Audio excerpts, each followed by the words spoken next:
নমস্কার বন্ধুরা, সবাই কেমন আছো? আশা করি সবাই খুবই ভালো আছো। অনেক দিন পরে ছাদ বাগানের ভিডিও নিয়ে আসলাম। মাঝখানে একটু ব্যস্ত থাকার কারণে ভিডিও দিতে পারিনি। ছাদে উঠতেই সিঁড়িঘরে রেখেছি ওই যে নীল রঙের জবা ফুলটা আমি বসিয়েছিলাম ডাল থেকে, ভাই যে চারা তৈরি করেছিল সেই ডালটা। এটা অনেক দিন ধরেই এখানেই রেখেছি। একটু সতেজ হলে তারপর এটাকে ছাদে দিয়ে দেবো। মাটিগুলো একটু খুঁড়ে দিলাম।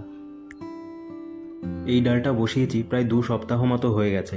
এর মধ্যে এখনও আমি কোনো ফার্টিলাইজার দিইনি। আর একটু সতেজ হলে তারপর আমি এর মধ্যে ফার্টিলাইজার অ্যাড করব। এখন আমি চলে এসেছি ছাদের ওপরে। এপাশটায় মাটিতে বীজ পড়ে কখনো হয়তো চাল কুমড়ো গাছ এমনিতেই বেরিয়ে গেছিলো। ওটা বড় হতে হতে এমন সুন্দর হয়েছে, মা ওটাকে দড়ির সাহায্যে বাইয়ে ওপরে তুলে দিয়েছে ছাদে। আর এখন দেখো এটায় প্রচুর ফুল আসছে, আর চাল কুমড়োর জালিও কিন্তু আসছে। গাছটা সুন্দর সতেজ হয়ে কিন্তু বাড়ছে। আর ওদিকটায় যে চাল কুমড়ো গাছটা দেখিয়েছিলাম ওটায় তো প্রচুর ফল এসছে। এখন চলে আসলাম এই অপরাজিতা ফুল গাছটার বীজ সংগ্রহ করব বলে। ভাবছি এই গাছটা তুলেই দেবো, ওই জন্য বীজগুলো সংগ্রহ করে রাখছি। এই গাছটায় হনুমান এসে প্রচুর অত্যাচার করে, ফুল ফল কিছুই হতে দেয় না, গাছটা পুরো একদম খেয়ে রেখে চলে যায়। আর এখানে একটা নতুন গাছও বসিয়েছি। পাশের যে ছোট্ট টবটা দেখতে পাচ্ছ ওটায় সাদা রঙের অপরাজিতা ফুল গাছ বসিয়েছি। তো এই দেখো এই বীজগুলো আমি সংগ্রহ করে রেখে দিয়েছি, পরে চারা তৈরি করে নতুনভাবে আবার গাছ তৈরি করব। আমার ছাদ বাগানের যতগুলো আনারস গাছ আছে প্রত্যেকটা গাছের আমি একটু এক্সট্রাই যত্ন করি। কারণ কি, প্রত্যেক বছর এই গাছগুলো কিন্তু আমাকে খুব খুশি করে। কারণ প্রত্যেক বছর এই গাছগুলোতে আনারস হয়, আর আনারসগুলো এত মিষ্টি হয় যে কেনা আনারসের থেকে কোনো অংশে কিন্তু কম হয় না এগুলো। আমার ছাদ বাগানে প্রথম আনারস গাছ বসিয়েছিলাম প্রায় 4 বছর মতো আগে। আর সে বছর আমি যখন প্রথম আনারস পেলাম, মানে প্রায় 1.5 বছর মতো বাদে ওই আনারস ধরেছিল। আর আনারসটা আমি ভাবতেও পারিনি অত সুন্দর হবে। যখন হারভেস্ট করে আমরা ফ্যামিলির সবাই খেলাম, এত মিষ্টি এত সুন্দর, মানে কেনা আনারসের থেকে কোনো অংশে এটা কম ছিল না। সেই যে আমার ছাদ বাগানে আনারস গাছ বসাই, তারপর থেকে কিন্তু 1 বছরও আমি বাদ দিইনি। প্রতি বছরই আনারস হয় আমার ছাদ বাগানে। এবছরও আমার ছাদ বাগানে কিন্তু মোট 5টা আনারস গাছ আছে, তার মধ্যে একটাই মনে হচ্ছে এবছর ফল হবে।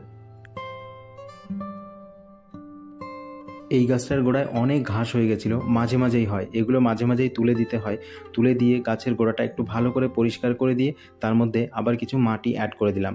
কিছুদিন আগেও দিয়েছিলাম, তারপরে এই ঘাসগুলো হয়ে গেল, আবার এগুলো তুলে দিয়ে আজকে আবার একটু মাটি আমি অ্যাড করে দিলাম এর মধ্যে।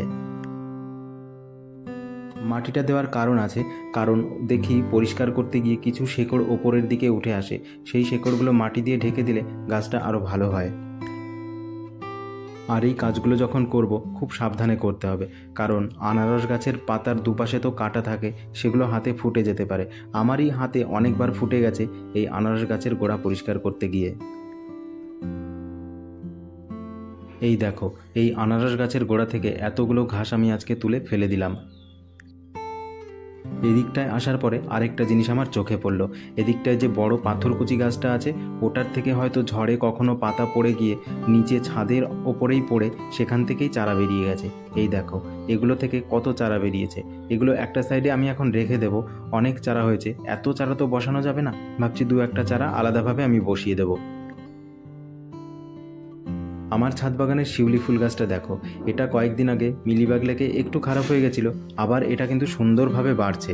এটার একটু যত্ন করলাম, যত্ন মানে ফার্টিলাইজার কিছু দিলাম না, ওই একটু আর কি নিড়ানির সাহায্যে মাটিটাকে খুঁড়ে দিলাম।